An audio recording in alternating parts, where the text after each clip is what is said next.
Hey there, Blink News detectives. Welcome back to another episode where we delve into the strange, the unsettling, and the downright mysterious.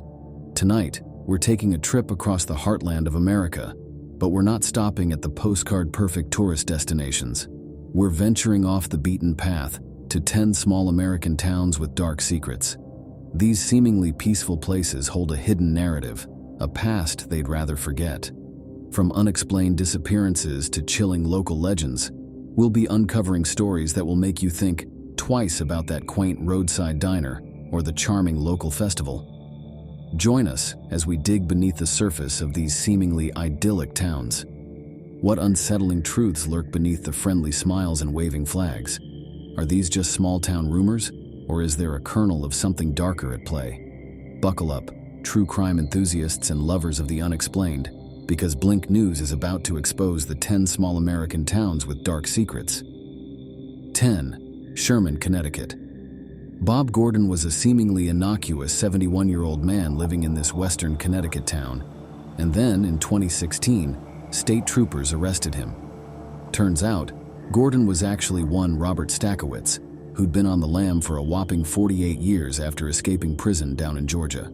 Stackowitz had still roughly 15 years left on his sentence at the time, having been incarcerated for being the getaway driver in a burglary. Both Connecticut and Georgia dropped their charges, and extradition request due to Stackowitz's ill health, and he died just 7 months after being discovered. It's not a one-to-one parallel, but one can definitely liken Stackowitz's story to that of the Bat Lady in Shelter, they both knowing what it's like to be on the run. 9. Liberty Township and Independence Township, New Jersey. Castleton, New Jersey, for all its darkness, may not seem like much to the characters in Shelter. But the folks in these real-life New Jersey townships know to beware of Shades of Death Road. Yes, that's the real name of the road, which has inspired some fanciful legends and some that are all too real. Even before there were cars to drive on the road, it's said it was cursed by insects who nested nearby and annually spiked mortality rates with malaria. Then in the 20s and 30s, the road saw 3 murders, one of which saw a woman decapitate her husband and bury the head and body on opposite sides of the road. Then there's the wildcat attacks that were known to take place there. Sand Branch, Texas. Sand Branch is actually an unincorporated community in Dallas County, Texas. Yet despite being so close to a major U.S. city, this town is completely without one of life's most everyday amenities, running water. But wait, it gets worse. Sand Branch literally exists next to a wastewater treatment facility, yet can't get access because it has absolutely no infrastructure to convey the water. But wait, it gets worse. This incredibly poor community of mostly African American residents has to rely on directly transportable water, much of which they acquire through donations. It would seem that some officials would rather look the other way when it comes to the people of Sand Branch. 7. Freetown, Massachusetts. In the first episode of Shelter, new girl Ashley meets protagonist Mickey, sets a date, goes to cheerleading tryouts, and then vanishes. Through the lens of the show, it's an easy comparison to make when considering the tragic tale of Mary Lou Aruda. In 1978, Aruda too was a teen cheerleader before she went missing while cycling. Her body was found 9 weeks later, and a man named James Cater was eventually arrested on suspicion of murder. Through circumstantial yet damning evidence, Cater was eventually convicted after many retrials. However, the area would still be plagued by unsolved murders in the late 80s at the work of the New Bedford highway killer. 6. Skidmore, Missouri. Ken McElroy was none too popular in the farming community of Skidmore, Missouri. McElroy was indicted 21 times, but escaped conviction all but once, and he was accused of pretty much everything you can think of. In 1981, shortly after townsfolk held a meeting about how to handle McElroy, the man was shot twice in broad daylight. Despite there being as many as 46 witnesses, not a single suspect was identified. It's been speculated that the witnesses saw it as a public service and thus protected the perpetrator's identity. To this day, no one has been charged with McElroy's death. We definitely feel a similar kind of secret solidarity among the adult community in Shelter. 5. Ashtabula, Ohio. Shelter has a thematic tie to trains early on. But whereas those glimpses have a liberating underpinning, this rail disaster was anything but.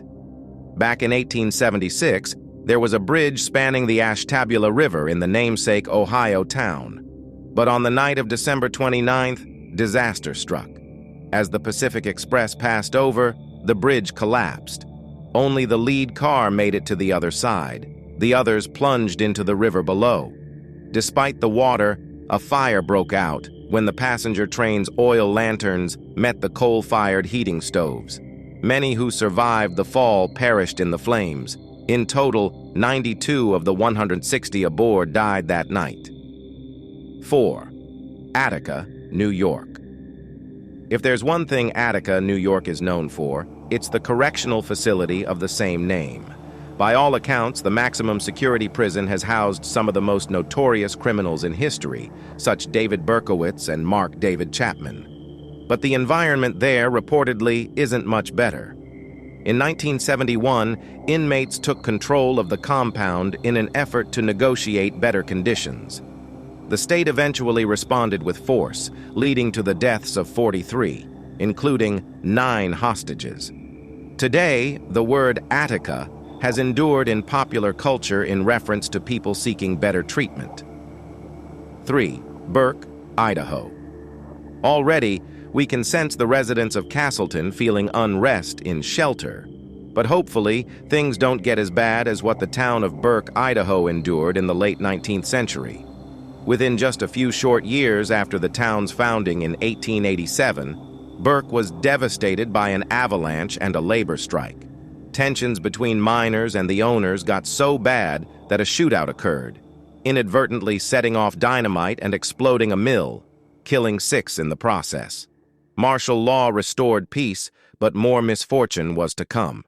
In 1889, disgruntled miners deliberately blew up a mill, killing even more.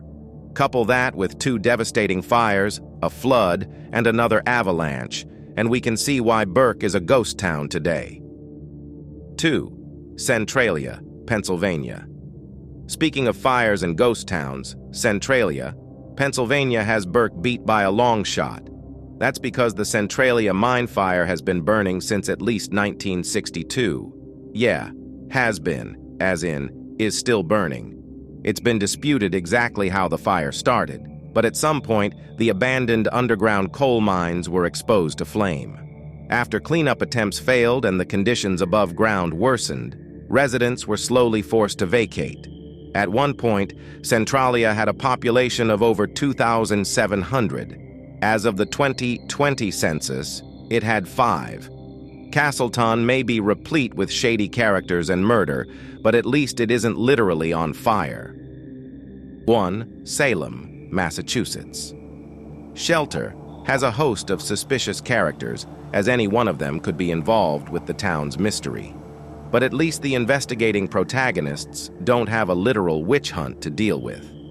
In what is surely common knowledge today, late 17th century Salem, Massachusetts, saw a level of mass hysteria heretofore unheard of, whereby hundreds of people were accused of witchcraft.